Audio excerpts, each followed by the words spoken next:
Imagina a cena aqui comigo. Você vai almoçar e resolve dar uma temperada a mais na comida.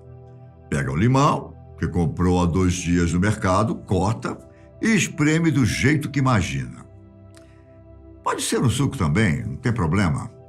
Agora, você mal sabe que esse fruto veio de uma árvore que foi plantada há 2 anos. Pode parecer que isso não tem nenhuma conexão, porém, acabou de cometer um pecado. Um pecado. Mas como assim, Ivan? No livro de Levítico, capítulo 19, versículo 23, diz: quando vocês entrarem na terra e plantarem qualquer tipo de árvore frutífera, considerem proibidas as suas frutas. Durante 3 anos, vocês as considerarão proibidas. Não poderão comê-las. Como pôde ver, e nem imaginava, a Bíblia não autoriza comer frutos de árvores até que elas completem 3 anos de idade. Parece loucura, não é? Entretanto, existem muitas outras regras que estão nas Escrituras, que provavelmente você desrespeita sem saber. Hoje, nós aqui da Fatos vamos te contar como seria se a nossa Constituição fosse igual à Bíblia, no sentido literal das normas que existem ali. Meu nome é Ivan Lima e é uma alegria te receber neste canal.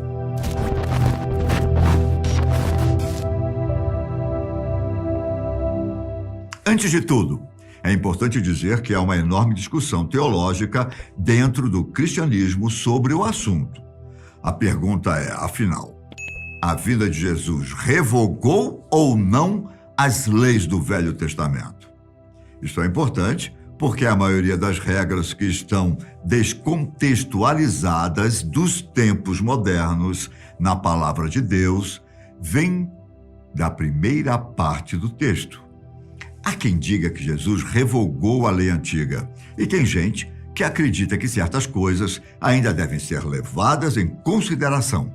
Vale lembrar ainda que o Velho Testamento contém não apenas normas, mas também certos tipos de rituais que envolvem até mesmo sacrifício de animais.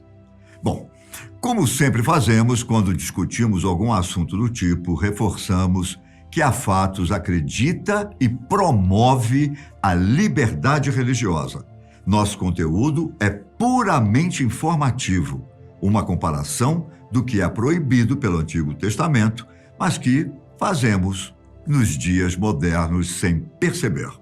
Tudo bem? Dito isso, vamos continuar do nosso primeiro exemplo. A proibição de comer frutos de árvores que tenham menos de 3 anos. Se a regra parece relativamente simples, existe ainda um outro detalhe. Depois dessa árvore completar 4 anos de idade, fica de novo proibido comer as frutas dela. Elas devem ser oferecidas para Deus.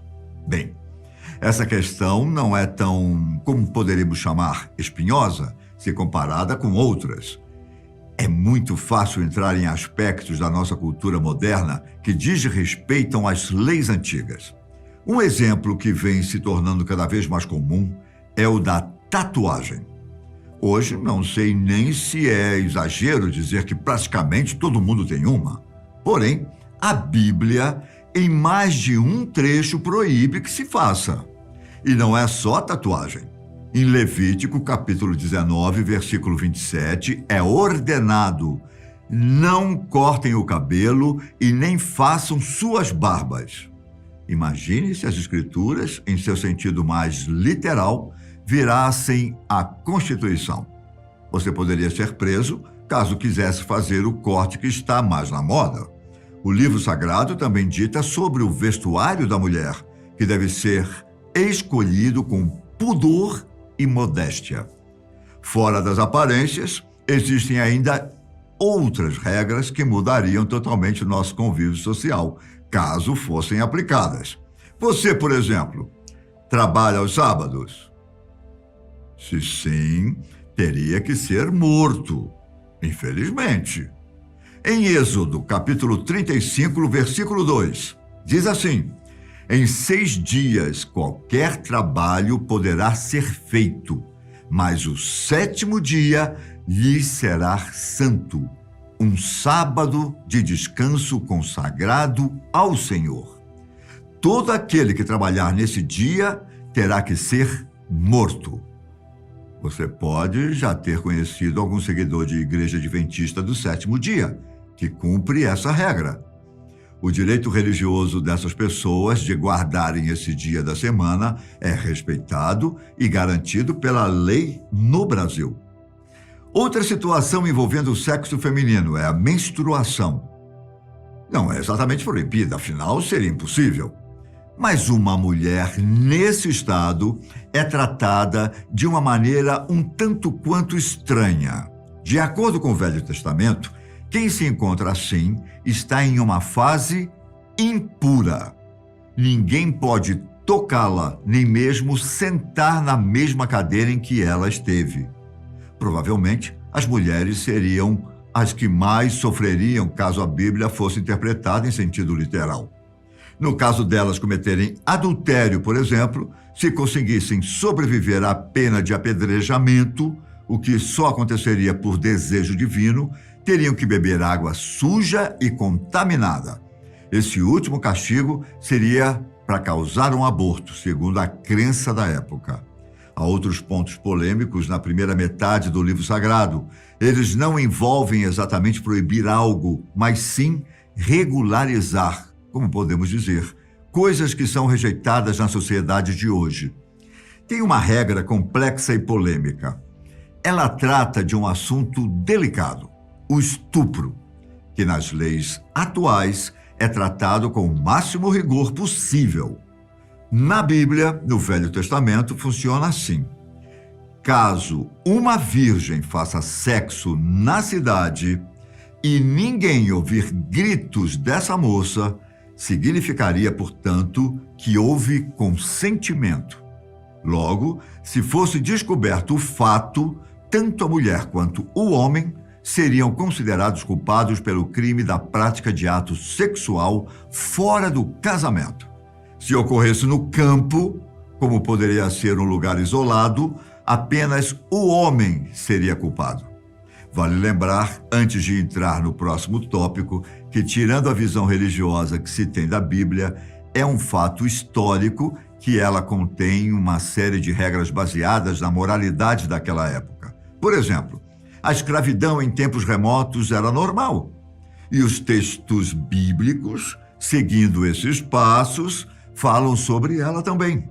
Em Êxodo, capítulo 21, versículo 7, por exemplo, se um homem vender sua filha como escrava, ela não será liberta como os escravos homens.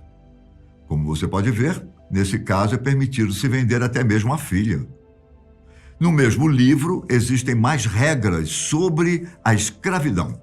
Caso alguém, nessa condição, tenha casado e tido filhos, os filhos devem nascer livres.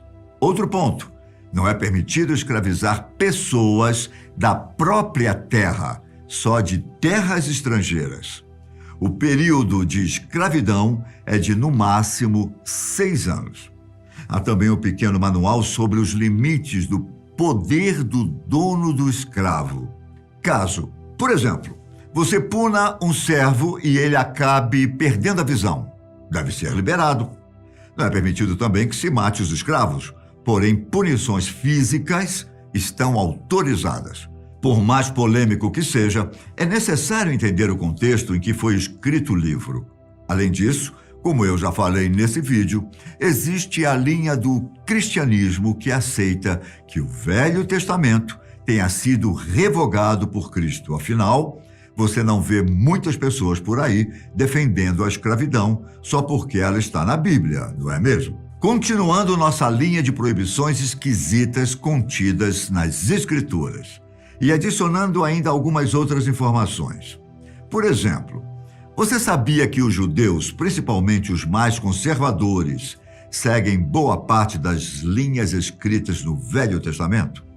Uma delas é a de não comer carne de porco, já que esse, conforme as crenças, é um animal sujo.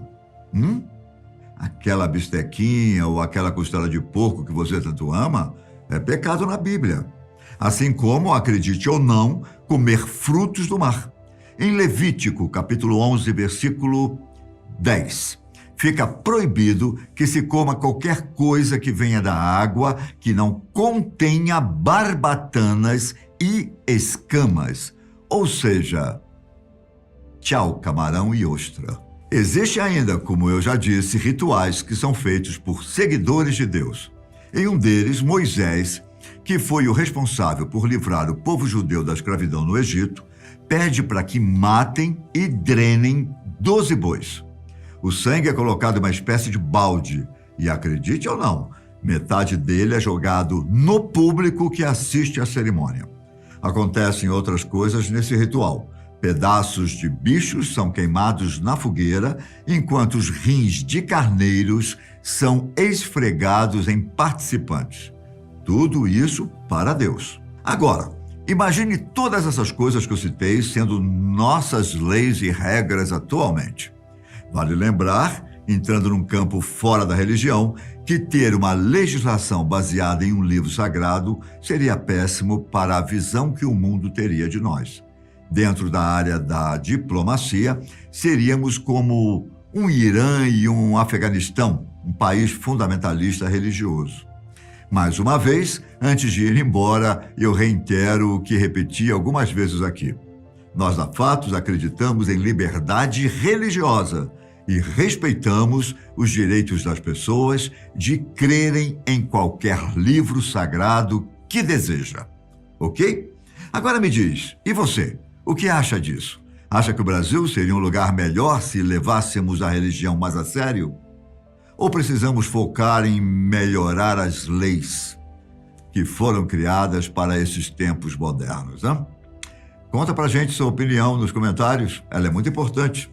Por hoje é só, mas logo estou de volta em mais conteúdos. Um grande abraço, fiquem com Deus e até a próxima. Tchau!